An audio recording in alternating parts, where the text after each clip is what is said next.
दोस्तों, तब क्या हुआ होगा जब बिहार में नाग को मारकर पेड़ पर लटका दिया। फिर उसकी नागिन ने जो किया देख सबके होश उड़ गए। ऐसा माना जाता है कि इच्छाधारी नागिन के पास एक ऐसा रतन होता है जो किसी हीरे से भी बहुत ही कीमती होता है। इस रतन को नागमणि के रूप में पहचाना जाता है। जिस भी नाग नागिन के पास नागमणि हो उसे बहुत ही शक्तिशाली माना जाता है और वो जिंदगी भर उसकी रक्षा भी करते हैं। इसके अलावा ऐसा भी माना जाता है कि जिस इंसान के पास नागमणि हो उसकी किस्मत बदल जाती है और उसे कई अलौकिक शक्तियां प्राप्त होती हैं। ऐसे में ये इच्छाधारी नाग नागिन की कभी भी अपना रूप बदल सकते हैं और आम इंसानों की तरह जीवन को व्यतीत कर सकते हैं। दोस्तों, ऐसी ही घटना आज हम आपके लिए लेकर आए हैं जिसे जानकर आपके भी रोंगटे खड़े हो जाएंगे, क्योंकि दोस्तों इस घटना में जब नाग को बुरी तरह से मारकर पेड़ पर लटका दिया और नागिन से जुदा कर दिया, तब नागिन ने ऐसा कहर बरसाया जिसे देखकर सब हैरान रह गए। दोस्तों, वीडियो में आगे बढ़ने से पहले महादेव शिव के सच्चे भक्त कमेंट बॉक्स में लिखिए हर हर महादेव। दरअसल दोस्तों ये घटना है बिहार के एक छोटे से गांव अरवल की, जहां दो दोस्त अर्नव और मोहन इसी गांव में रहते थे। वो दोनों एक गरीब परिवार से थे, इसलिए वो दोनों काम के सिलसिले में अक्सर दूसरे गांव जाया करते। जिस रास्ते से वो जाते थे वो रास्ता एक जंगल से होकर निकलता था। उसी जंगल में रास्ते के करीब ही एक विशाल बरगद का पेड़ था। उसी बरगद के पेड़ पर एक इच्छाधारी नाग नागिन का जोड़ा रहता था।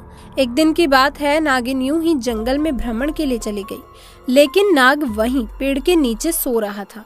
जब अर्नव और मोहन शाम को उसी रास्ते से अपने घर आ रहे थे जहां वो बरगद का पेड़ था, उस समय दोस्तों वहां थोड़ा थोड़ा अंधेरा था। तो अचानक उन दोनों की नजर उस नाग पर पड़ गई। पैरों की आहट से नाग नींद से जाग जाता है और अपनी सुरक्षा के लिए अपना फन उठाकर फुंकारने लगता है। नाग को इस तरह से देखकर वो दोनों डर गए। उन्होंने सोचा कि ये नाग हमें जरूर डस लेगा, इसलिए उन दोनों ने पास में पड़े एक डंडे को उठाया और उस नाग को डंडे से पीट पीट कर मार डाला और उसे उठाकर उसी पेड़ पर लटका दिया।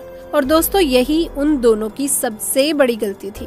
जब दोनों को पता चला कि ये कोई साधारण नाग नहीं है बल्कि ये तो इच्छाधारी नाग है, तो जल्दी से दोनों अपने घर की तरफ भाग गए।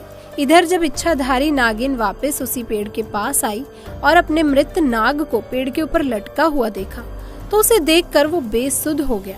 उसने अपने नाग की आंखों में उसके कातिलों को देख लिया। उसके दिमाग में बस एक ही बात चल रही थी कि जिसने भी मेरे नाग की हत्या की है, मैं उन दोनों इंसानों को इसी पेड़ के पास लाकर मारूंगी। दोस्तों, नागिन का गुस्सा 7वें आसमान पर था। ऐसे में दोस्तों आपको बता दें कि नाग नागिन एक दूसरे से बहुत ही प्रेम करते हैं, एक दूसरे के बिना ही रह नहीं सकते। ऐसे में अगर कोई किसी एक को मारकर कोई व्यक्ति इन्हें एक दूसरे से जुदा कर दे, तो ये अपना बदला बड़े ही भयानक तरीके से उस व्यक्ति को मार कर पूरा करते हैं, फिर चाहे उसे कितना भी इंतजार क्यों ना करना पड़े। ऐसे में उसने बहुत सालों तक उसी पेड़ पर रहकर अपने नाग के कातिलों का इंतजार किया, परंतु अर्नव और मोहन ने उस घटना के बाद से उस स्थान से निकलना ही बंद कर दिया। परंतु इच्छाधारी नागिन अपने नाग की हत्या का बदला लेने के लिए बहुत ही ज्यादा तड़प रही थी। उसके सब्र का बांध अब टूटा जा रहा था।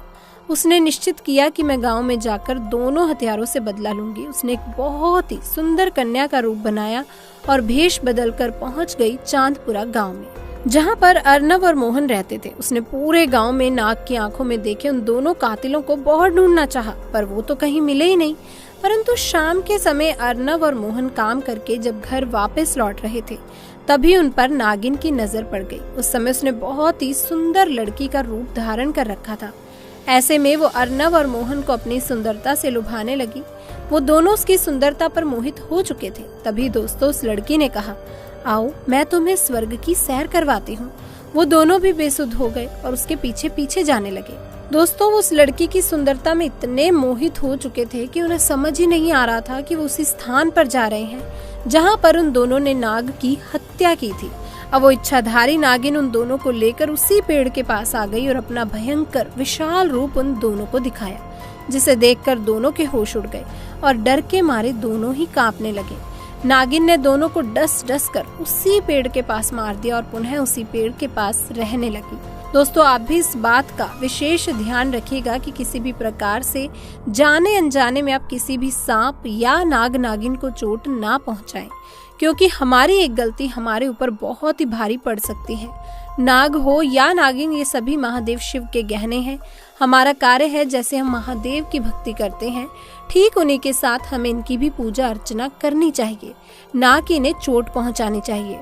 तो दोस्तों, इस घटना के बारे में आपकी क्या राय है, हमें नीचे कमेंट बॉक्स में लिखकर जरूर बताइएगा। साथ ही महादेव के सच्चे भक्त कमेंट्स में लिखिए हर हर महादेव। यदि ये वीडियो पसंद आई हो तो इसे एक लाइक करके अपने दोस्तों रिश्तेदारों के साथ शेयर जरूर करिएगा और हमारे चैनल को सब्सक्राइब करना कभी ना भूलें। मिलते हैं दोस्तों नेक्स्ट वीडियो में, तब तक के लिए आप सभी का धन्यवाद।